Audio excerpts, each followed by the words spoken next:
Amém. Amém. A paz do Senhor, igreja.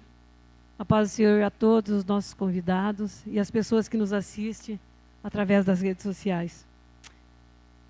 Aproveitando os irmãos em pés, vamos ler Gênesis 19, 14 ao 17. E depois do versículo 24 ao 26.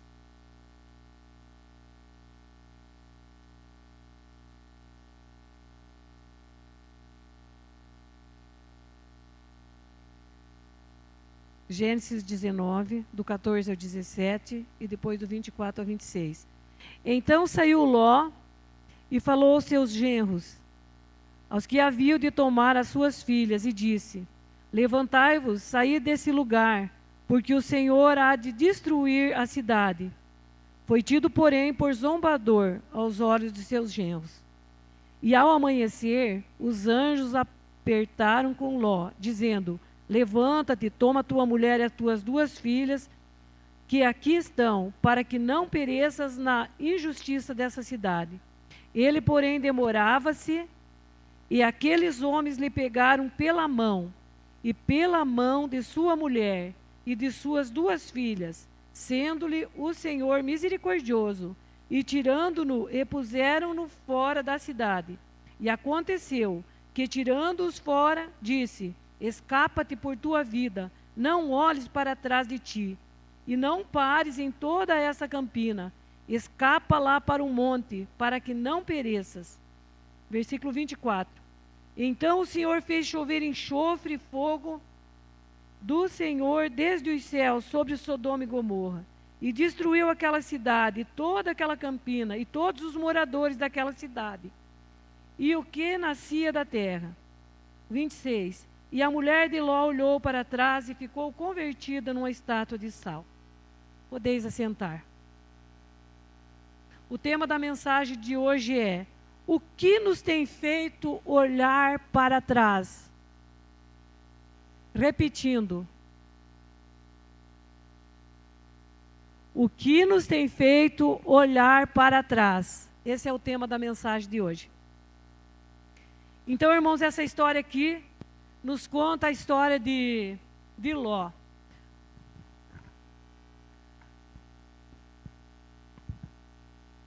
A história de Ló é mais ou menos assim, vou fazer um resumo. Como os irmãos, a maioria dos irmãos já leram essa história. Ló era sobrinho de Abraão. Foi na época que o Senhor apareceu a Abraão e falou assim para Abraão.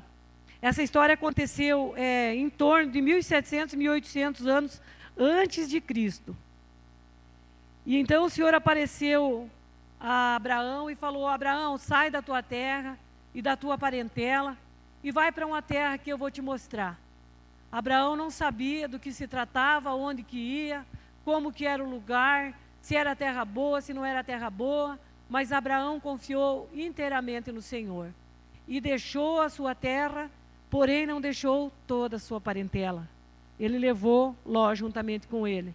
A ordem do Senhor era para deixar a sua parentela e seguir para a terra que o Senhor lhe mostraria. Mas tudo bem, ele levou Ló e Deus abençoou Ló também.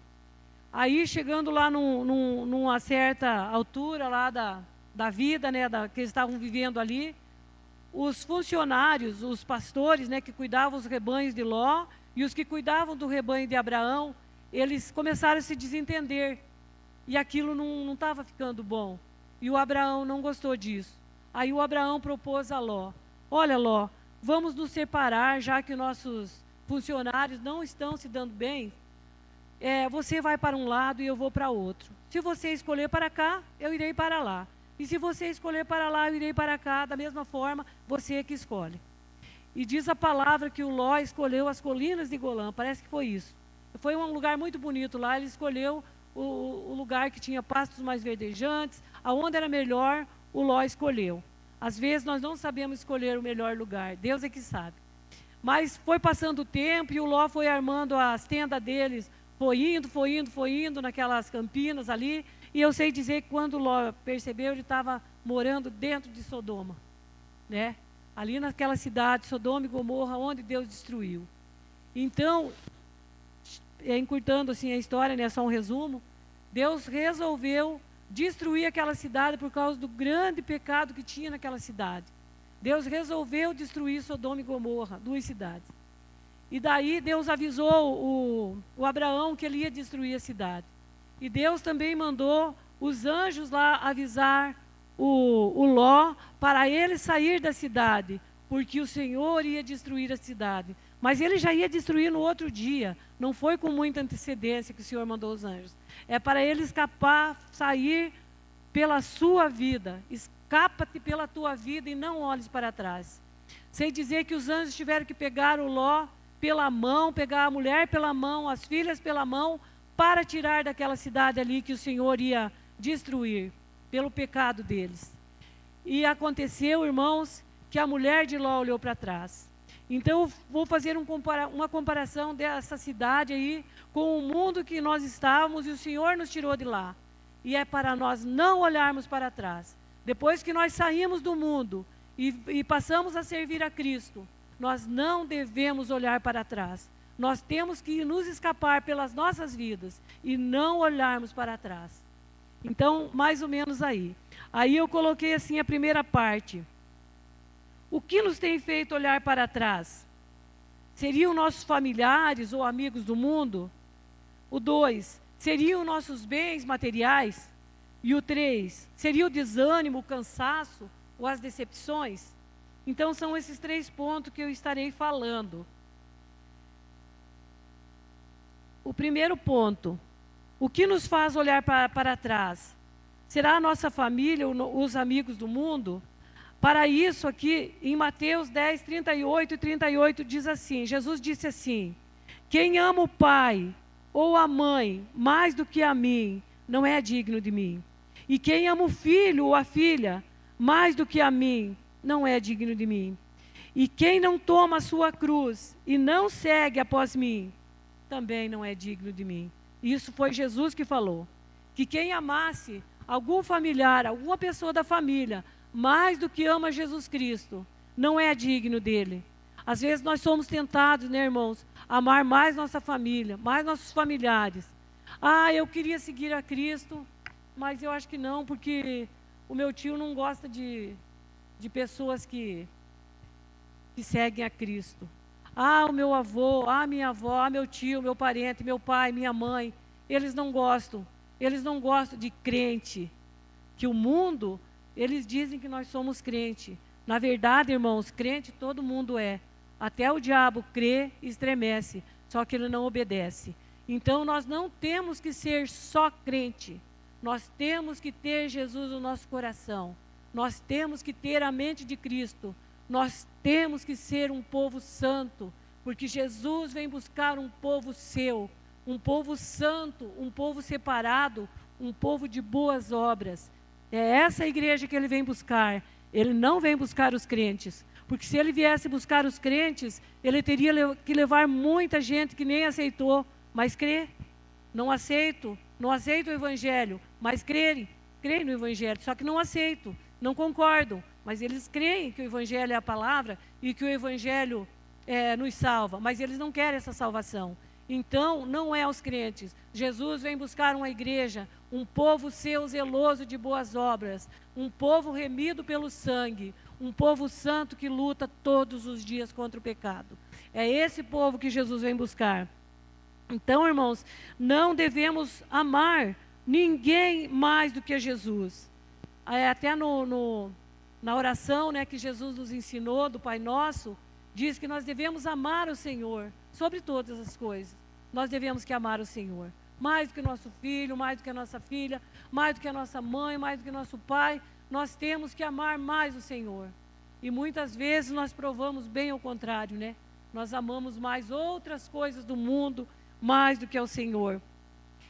Em Lucas 9, 57, 62, diz assim, e aconteceu, indo eles pelo caminho, lhe disse uma pessoa, chegou e disse para o Senhor, Senhor, seguir-te-ei para onde quer que fores. Ele estava fazendo uma proposta assim, ele não analisou a proposta que ele estava fazendo, para onde quer que for, ele não sabia nem para onde Jesus ia. Mas ele falou, Jesus, eu vou seguir você, para onde quer que você for, eu irei. Disse-lhe Jesus, As raposas têm covis e as aves do céu ninho, mas o Filho do Homem não tem aonde reclinar a cabeça. Então ele quis dizer que até os animaizinhos do campo tinham um lugar confortável para se acolher, mas Jesus não tinha aonde reclinar a cabeça.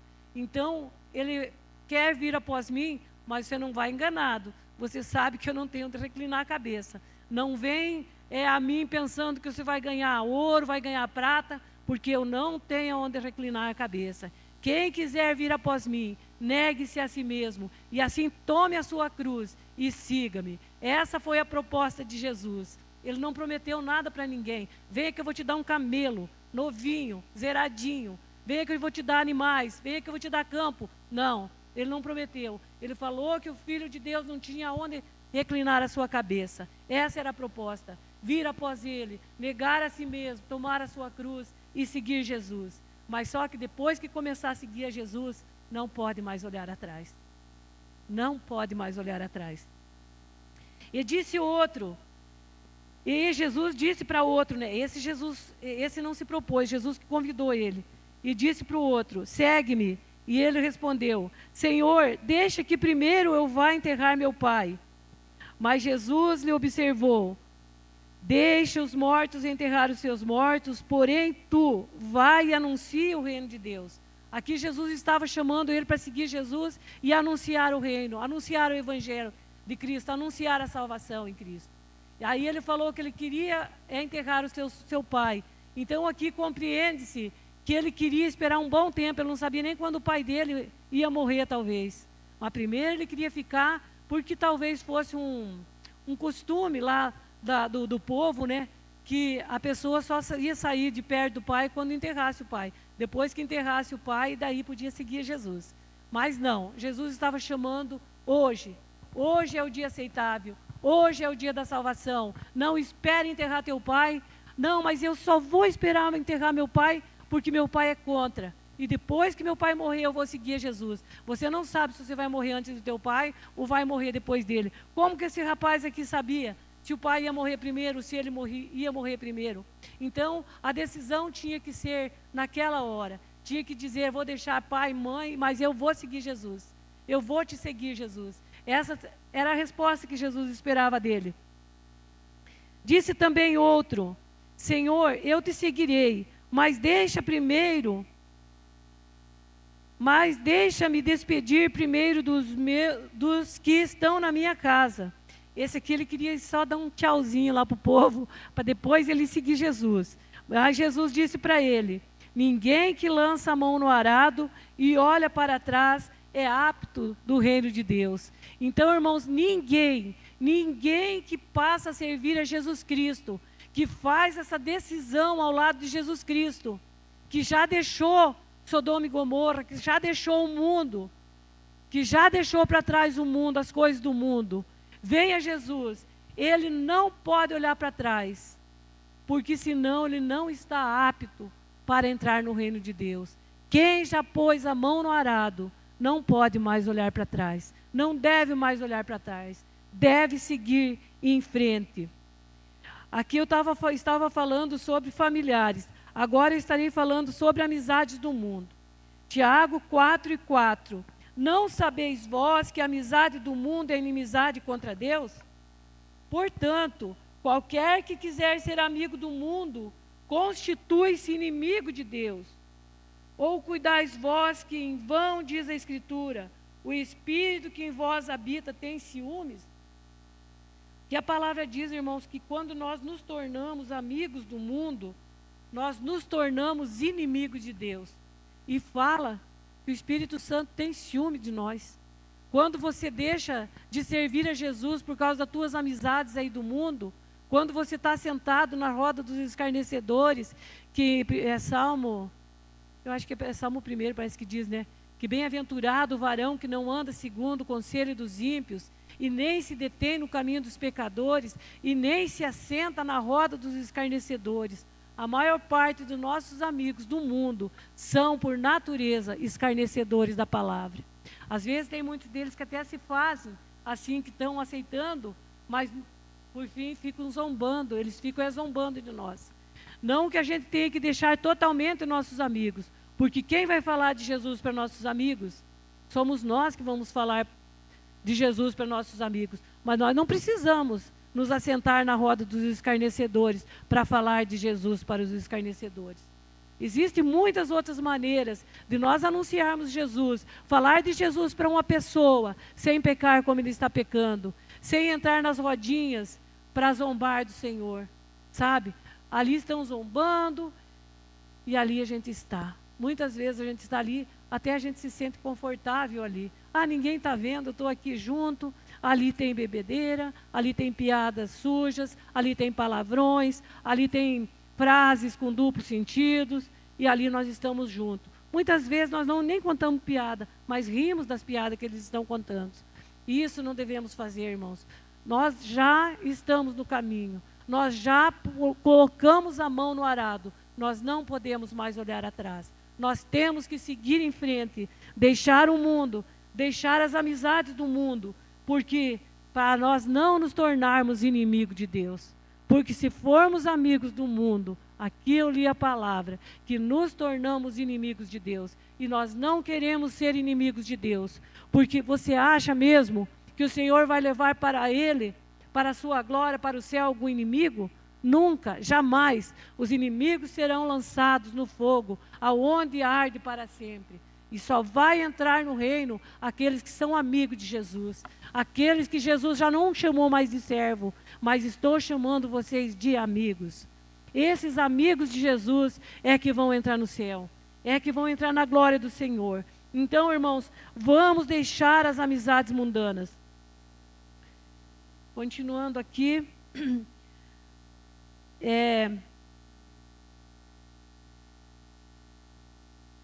o amigo que te afasta de Deus te aproxima do diabo. É uma observação que eu coloquei aqui.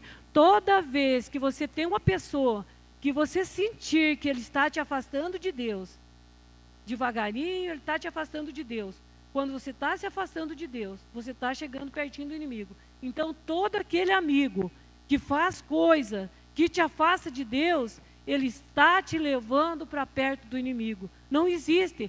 Quando você vai se afastando de uma coisa, você vai se aproximando da outra. Você vai se afastando do bem, você vai se aproximando do mal, automaticamente. Então, vamos nos cuidar, para não nos afastarmos de Deus, para nos achegarmos ao inimigo.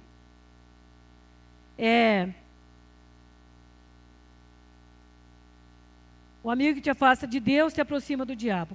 Às vezes, por um copo de bebida com os amigos, você coloca em risco a tua vida eterna. No inferno, o calor é insuportável e não há bebidas refrescantes lá no inferno. Não, mas eu tomo uma cervejinha aí com meus amigos, está muito calor e está quente, então eu tomo uma cervejinha. Irmãos, o inferno é terrível. Irmãos, o inferno é muito quente. E não tem cervejinha lá para refrescar. Sabe por que eu sei que não... Como que a pastora diz que lá não tem cervejinha? É claro que não tem. Quer ver como que eu vou provar para vocês? Aqui em Lucas 16, do 24, por ali diz assim, ó. A Bíblia nos conta a história do rico e do Lázaro. Vocês lembram da história do rico e do Lázaro? Todos vocês sabem a história do rico e do Lázaro. É uma parábola que foi contada aqui. Não é parábola, porque tem nome, é uma história. Então aqui diz, né, que o rico, ele estava no inferno, no fogo. Não era por ele ser rico, é porque ele não temia a Deus. Por isso que ele estava no inferno. Não era a riqueza dele que levou ele para o inferno, foi por não temer a Deus. E o pobre não foi a pobreza dele. O Lázaro não foi a miséria dele que levou ele para o céu, é porque ele temia a Deus e ele servia a Deus. Então, quando o rico olhou e viu lá no inferno o Lázaro, o rico, quer dizer, vou explicar bem certinho, irmãos, me perdi aqui. O rico estava no inferno e ele olhou para Lázaro que estava no seio de Abraão. E ele falou assim: Pai Abraão, tem misericórdia de mim. Manda que o Lázaro molhe a ponta do seu dedo numa água e venha tocar na minha língua, porque o fogo era insuportável. Viu como não tem? Não tem bebida refrescante no inferno? Ele queria só a pontinha do dedo do Lázaro lá, para molhar e vir tocar na língua dele. Porque ele sabia que o Lázaro estava lá onde tinha água viva. Se tocasse na língua dele com a água viva, A água viva é Jesus. Aí já terminou o inferno. Mas não. O pai Abraão falou assim: não, existe um grande abismo. Ninguém daqui passa para lá e ninguém de lá passa para cá. Porque há um grande abismo entre nós e vós. Então, daí ele falou assim: então, Senhor, então manda alguém ir lá falar do Evangelho, falar da palavra, anunciar para os meus irmãos que estão lá na terra. Eu não me engano, parece que era para os irmãos aí que são, sabe? Parece que eram 5 irmãos que ele tinha, né? Na terra. Se não me engano, eram 5 irmãos que ele tinha aqui na terra. E ele queria que viesse alguém, que Deus mandasse um anjo, alguém lá do céu, mandasse aqui anunciar. Ao que Deus falou, né? O Senhor falou. O pai Abraão falou assim: não, lá eles têm Moisés. Tem Moisés e os profetas. O que era o Moisés? Era a palavra que Moisés escreveu, os escritos de Moisés que tinha, né? Tinha lei, tinha os profetas, tinha muita coisa que falava sobre o céu e sobre a eternidade. E Deus disse assim, o Senhor disse assim: se eles não ouvir Moisés e os profetas, muito menos alguém que vai passar daqui para lá. Então aqui prova, irmãos, que quem está lá não vem. Às vezes as pessoas falam: ah, o fulano lá, o meu avô apareceu lá para o meu tio falou que o avô que morreu há não sei quanto tempo apareceu para ele. Pura enganação, irmãos, pura enganação. Depois que passou para lá, não sai mais. Quem está no céu, está no céu. Quem está no inferno, está no inferno. E acabou. Nós temos que decidir para onde nós vamos. É aqui, é hoje, é agora. Se hoje ouvires a voz de Deus, não endureçais os vossos corações.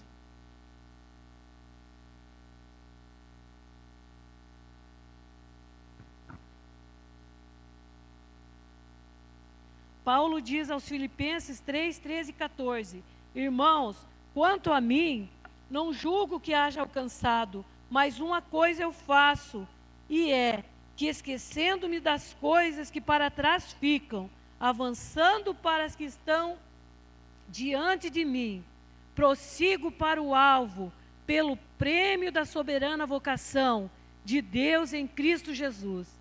Tendo cuidado de que ninguém se prive da graça de Deus, e de que nenhuma raiz de amargura brotando vos perturbe, por elas muitos se contaminam. Irmãos, as coisas que ficam para trás é tudo aquilo que nos prendiam distante de Deus, até as amizades do mundo e os prazeres da carne. E aqui fala sobre a raiz de amargura, né? Tem pessoas que guardam a raiz de amargura.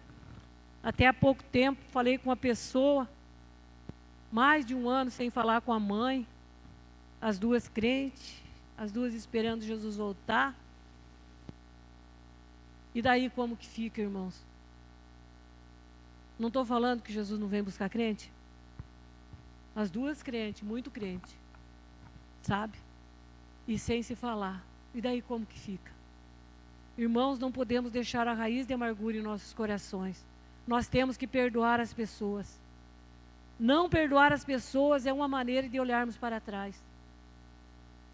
Não podemos olhar para trás. Irmãos, às vezes as pessoas fazem coisas assim, muito insignificantes umas para as outras, só que magoa tão profundo. E a palavra do Senhor diz assim, ó, que a pessoa que está magoada é para ir até a outra, conversar com a outra, acertar com a outra. Porque às vezes a pessoa que magoou não sabe que magoou. Às vezes numa conversa, numa brincadeira, num ato assim que ela nem percebeu, e a outra se magoa. A que está magoada tem que chegar e falar: ó, estou magoada com você. Não é feio, irmão. Não é feio você chegar e falar para a pessoa, ó, na cara dura assim, ó, você fez isso, isso, isso e eu não gostei. E eu estou muito magoada contigo. E eu quero pedir perdão para você e quero que você me perdoe. Consequentemente, a outra vai pedir perdão também, se for humilde, né? Porque tem muitos que não são humildes. Ah, eu não fiz, eu não vi, eu nunca fiz isso. E não temos que explicar. Se uma pessoa disser para você que você magoou ela, seja humilde para dizer: eu não percebi, mas eu assumo e eu peço perdão para você também. Mais fácil, irmão, você perdoar e pedir perdão do que depois você ficar num lugar lá que não tem nem uma bebidinha refrescante e está muito quente, né? E está terrível. É mais fácil. Não, mas é muito difícil. Eu não vou me rebaixar. Irmãos, Jesus se humilhou até a morte, morte de cruz, para nos salvar. O que custa a gente se humilhar, pedir perdão para o irmão? Não custa nada, sabe? Não é feio se humilhar e pedir perdão. A Bíblia fala que aqueles que se humilham serão exaltados. Tem alguém que fala assim, os humilhados serão exaltados. A Bíblia não diz isso. A Bíblia não diz que os humilhados serão exaltados. A Bíblia diz que aqueles que se humilham serão exaltados. Então, se você se humilhar, provavelmente, no certo tempo, o Senhor vai te exaltar. Porque o Senhor se agrada. A Bíblia diz que a humildade precede a honra. Mas a soberba precede a ruína. Mas a humildade precede a honra. Então, quando nós nos humilhamos, o Senhor vai achar uma maneirinha de te exaltar. Pode ter certeza. O Senhor vai nos exaltar quando nós nos humilhamos.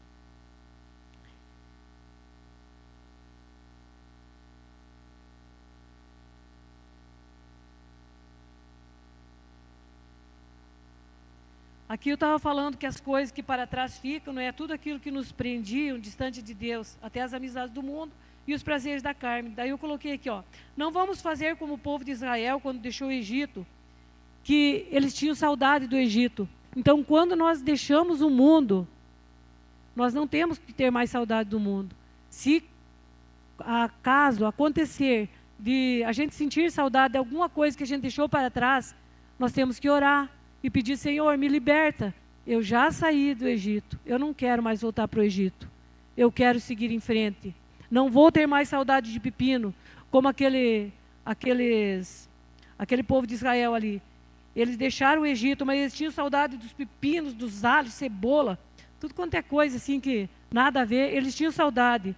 Tinham a Canaã, tinham uma terra prometida, uma terra maravilhosa, onde manava leite e mel esperando eles. E eles queriam cebola, eles queriam os pepinos e queriam os alhos. Eles não queriam saber da terra que esperava eles. E assim são muitos crentes, muitas pessoas. Tem uma terra prometida nos esperando, tem um paraíso, tem um céu nos esperando. Mas nós queremos voltar para o mundo, para aquelas coisas que nós deixamos do mundo, aquelas coisas que são insignificantes em vista à glória que nos espera. Não vamos olhar para trás, vamos seguir em frente e esquecer das coisas que para trás ficam.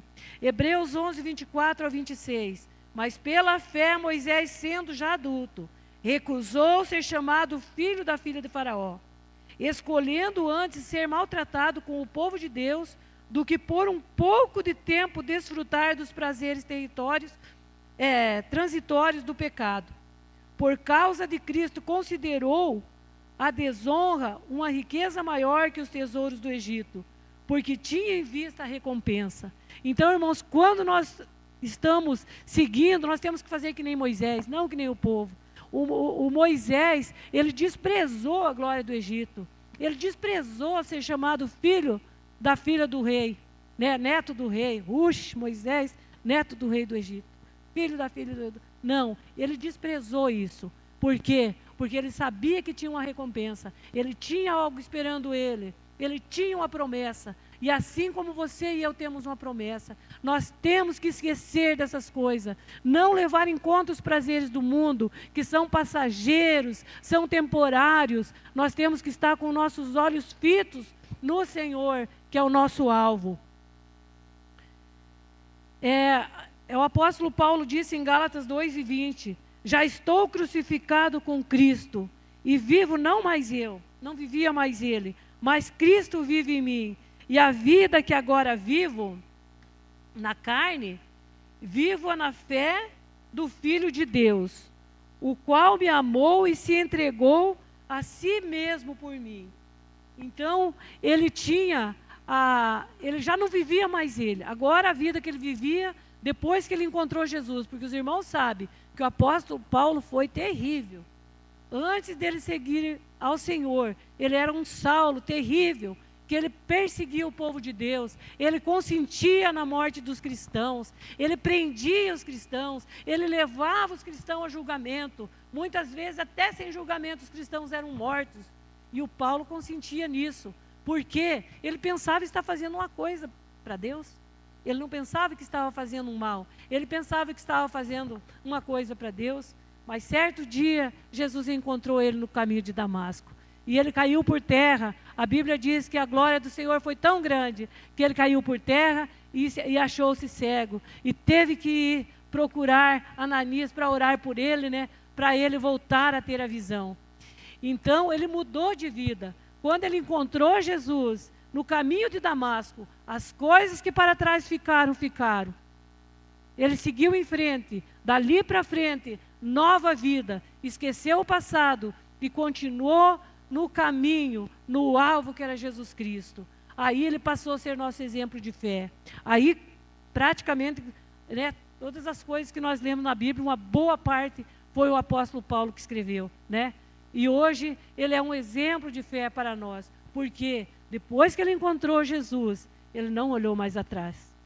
Ele não voltou mais para o mundo. Ele seguiu em frente e a vida dele foi um exemplo. Assim é nós, deixando o mundo, deixando as coisas que para trás ficaram, sigamos em frente. Glória a Jesus.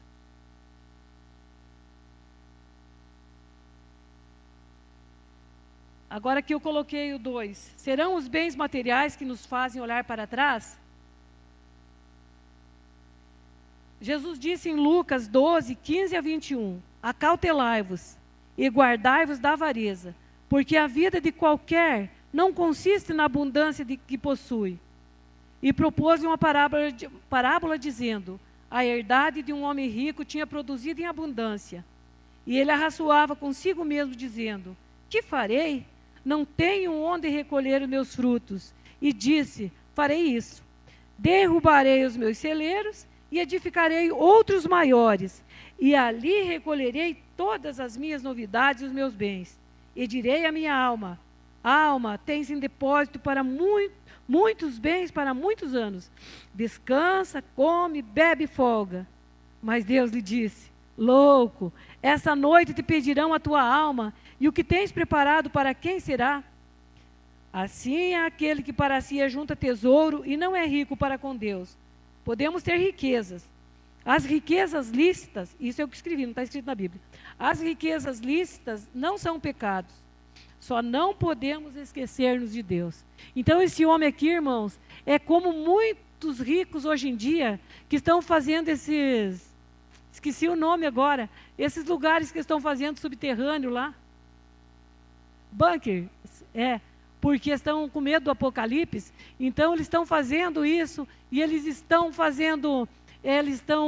armazenando muitos bens, muita comida, e eles estão dizendo, alma, fica tranquila, porque se vier o apocalipse a gente está de boa. Irmãos, eles não têm noção do que é o apocalipse, não é qualquer bunkerzinho que vai livrar eles, né? E mesmo que livrasse, uma hora eles morrem, e daí acabou a cervejinha, aí acabou a bebidinha, acabou a bebidinha refrescante, aí acabou tudo. Aí não adianta mais eles dizer, alma, come e bebe. O que tens preparado vai te assegurar, você vai ficar seguro por muitos e muitos anos. Então é a mesma coisa. Assim fez esse homem. Mas a Bíblia diz que isso está errado, né? Aqui diz, assim é aquele que para si ajunta tesouros e não é rico para com Deus. Nós temos que ser ricos para com Deus. É pecado você ser rico? Não é pecado você ser rico. Pode ser rico, pode abençoar a obra de Deus, pode abençoar as pessoas que necessitam. É uma bênção, irmão, as pessoas serem ricas, porque daí elas podem abençoar os outros que ainda não chegaram lá. Mas não podemos esquecer de Deus. Não podemos esquecer de Deus. Deus em primeiro plano. Deus em primeiro lugar na nossa vida. Agora o 3. O que nos afasta de Deus? O que nos faz olhar para trás? Será o desânimo, o cansaço, a decepção? Miqueias 2:10 diz assim, levantai-vos e andai, porque esse não é o lugar de descanso, por causa da imundície que traz destruição, sim, destruição enorme. Esse lugar aqui, irmãos, nós temos que levantar e andar, porque esse mundo não é o nosso descanso. Eu lembro que quando eu era menina, eu cantava um hino que dizia assim, o meu descanso não é aqui, aqui não é meu lugar, com Cristo nós iremos subir, no céu nós iremos morar. Era muito lindo esse hino, naquela época eu amava esse hino, que o nosso descanso não é aqui. Nós temos que ter em mente que o nosso descanso é nos braços do Senhor. O meu descanso é com o Senhor, o meu descanso é mais ali. O meu descanso não é aqui nessa terra, aonde a imundícia que traz destruição, destruição enorme, essa imundícia do mundo que traz destruição para as pessoas, para as vidas. Aqui não é nosso descanso. Hebreus 12:1. Portanto, nós também, pois que estamos rodeados de uma tão grande nuvem de testemunhas, deixamos todo o embaraço e o pecado que tão de perto nos rodeia, e corramos com paciência a carreira que nos está proposta. Que carreira que nos está proposta, irmãos? É o alvo que é Jesus. É a carreira da salvação que nos está proposta.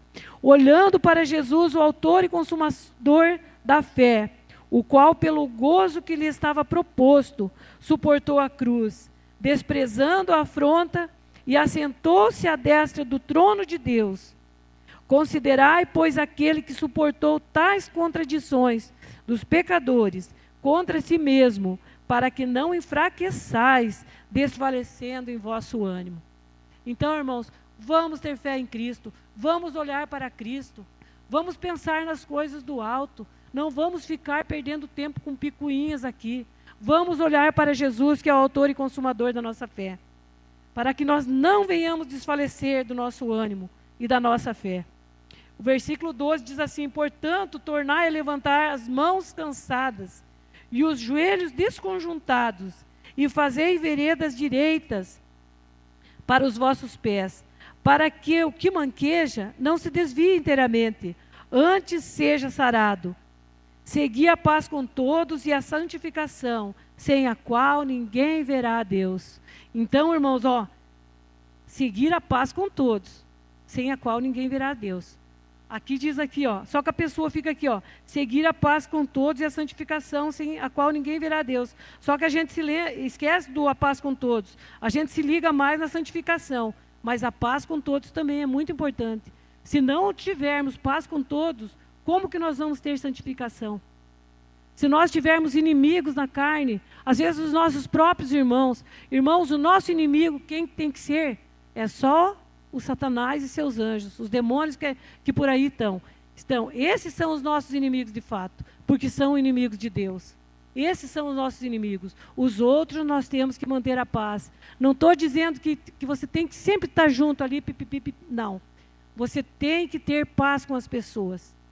Paz com as pessoas. Você não pode ter raiva, ter ódio das pessoas. Tem que ter paz, perdoar, e cada um segue a vida em paz. Não podemos ter inimizades. Se não tivermos paz com todos e a santificação, não veremos a Deus. Pessoas que preferem olhar para trás em vez de perdoar. Que muitas pessoas que preferem olhar para trás, deixar de servir a Jesus, do que perdoar. Não vou mais na igreja, estou desanimado, estou cansado, não vou mais. As pessoas lá me decepcionam, não vou mais, não quero mais saber, estou muito decepcionado, não vou mais servir a Deus. Esse negócio aí não dá para mim. Dentro da igreja existem muitas pessoas falsas. Dentro da igreja existem muitas pessoas que falam dos outros. E lá no mundo tem muito mais. E a pessoa quer deixar de vir na igreja, porque dentro da igreja tem. Não devia ter, mas tem. É claro que tem. Aonde tem gente, tem todo tipo de pessoas. Então, vou deixar... Como que não quer deixar de ir no mundo? Porque lá no mundo é que tem pessoas falsas. Lá no mundo é que tem todo tipo de coisas ruins. Não, mas lá está melhor. Porque aqui tem pessoas falsas. Lá tem muito mais pessoas falsas. Só que a pessoa quer ir para lá. Porque aqui tem. Não, irmãos, vamos procurar, como eu disse, perdoar, pedir perdão, conversar e se entender. Para que quando Jesus voltar, nós estejamos preparados para subir com Ele. Aqui o 4, que eu estou falando das aflições e dos cuidados da vida, que nos fazem olhar para trás. É João 16:33. Tendo-vos dito isso, para que em mim tenhais paz. No mundo tereis aflições, mas tende bom ânimo. Eu venci o mundo. Então, se for as aflições que às vezes estão nos fazendo olhar para trás, no mundo nós teríamos aflições. Jesus não enganou ninguém. Ele falou que no mundo nós teríamos aflições. Mas era para nós seguir firme, Mas tende bom ânimo. Nós temos que ter bom ânimo, porque Ele venceu o mundo. Ele venceu por nós. Hebreus 10:32. Lembrai-vos, porém, dos dias passados, em que depois de serdes iluminados, suportastes grandes combates de aflições. Geralmente, quando a gente aceita Jesus, se entrega a Jesus, geralmente vem lutas terríveis. Uma vez a Bia falou para mim, né, que veio tanta luta para ela logo que ela aceitou Jesus, mas isso é normal. Mas aonde que está a Bia? Está aqui firme com o Senhor. Preferiu não olhar atrás.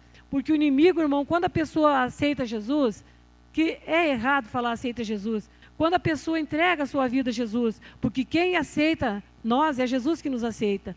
Nós só entregamos a nossa vida para Ele. Quando nós entregamos nossa vida para Jesus, o diabo não quer nos perder. Então, ele vem com todo tipo de tentações. O presbítero Luciano ontem estava pregando ali na congregação, né, sobre a semente que caiu em boa terra, a semente que caiu à beira do caminho, a semente que caiu sobre as pedras quentes lá que queimou. Tudo isso. E a semente que é onde o inimigo vem e tira, né? Os pássaros vêm e comem. É o inimigo que nos rouba, que rouba a semente que está no nosso coração quando nós aceitamos a Cristo. Para quê? Para que nós olhamos para trás e voltamos e desanimamos de servir ao Senhor. Então, Ele faz tudo para você olhar para trás, mas não olhe para trás, porque quem já pôs a mão no arado não pode olhar atrás. 1 Pedro 4, 12 e 13.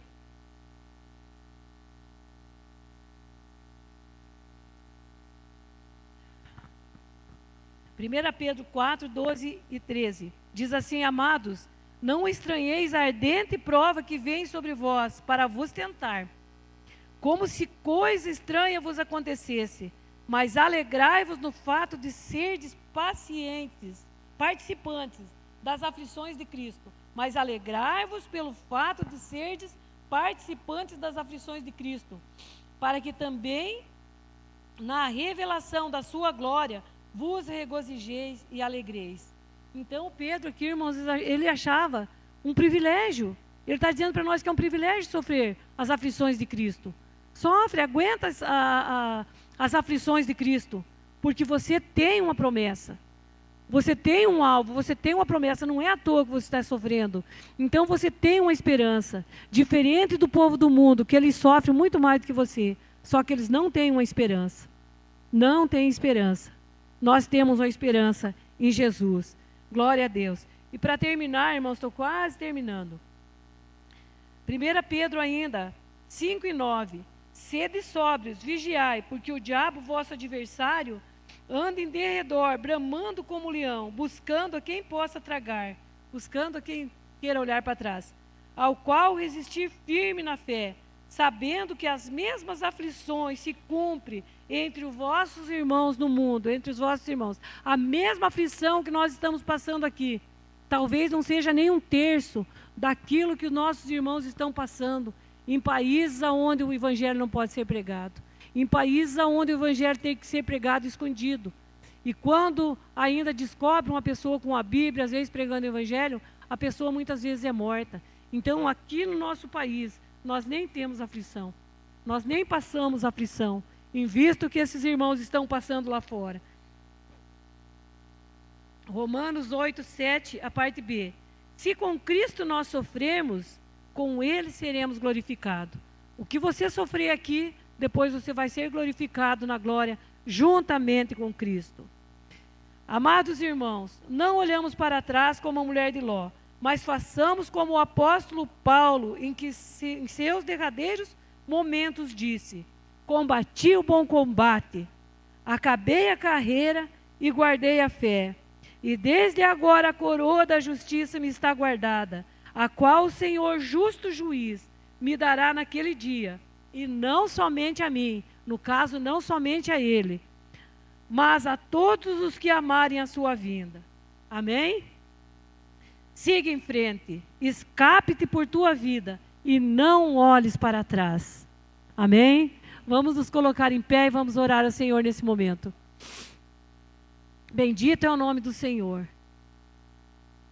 Pai, nós estamos aqui na tua presença, Senhor. Queremos te agradecer pela palavra, Senhor, que o Senhor nos deu nessa noite. Senhor, que nós não venhamos ser igual a mulher de Ló, que olhou para trás e virou numa estátua de sal. mas que possamos seguir em frente, como o apóstolo Paulo nos disse, que possamos olhar para o alvo, seguir em frente, deixando as coisas que para trás ficam, deixando o pecado que tão de perto nos rodeia, Senhor, e prossigamos em servir ao Senhor, e prossigamos nesse caminho, Senhor, porque nós sabemos que a Tua vinda se aproxima, Senhor. Muito breve a igreja será arrebatada. E nós não olhamos para trás, Senhor, porque nós queremos subir contigo. Nós queremos continuar firmes, Senhor, na Tua presença. Nos sustenta em Tuas mãos, Senhor, em todos os momentos da nossa vida. Em nome do Senhor Jesus, que a Tua bênção seja sobre os Teus servos, Senhor. Que eles não venham desfalecer da fé, mas que eles venham seguir firmes, Senhor, sem olhar para trás. Esses que já colocaram a mão no arado, Senhor, eles não podem mais olhar atrás, Senhor, porque eles têm um alvo e eles têm uma promessa, Senhor. Em nome de Jesus, nós te agradecemos. Em nome de Jesus. Amém. Amém.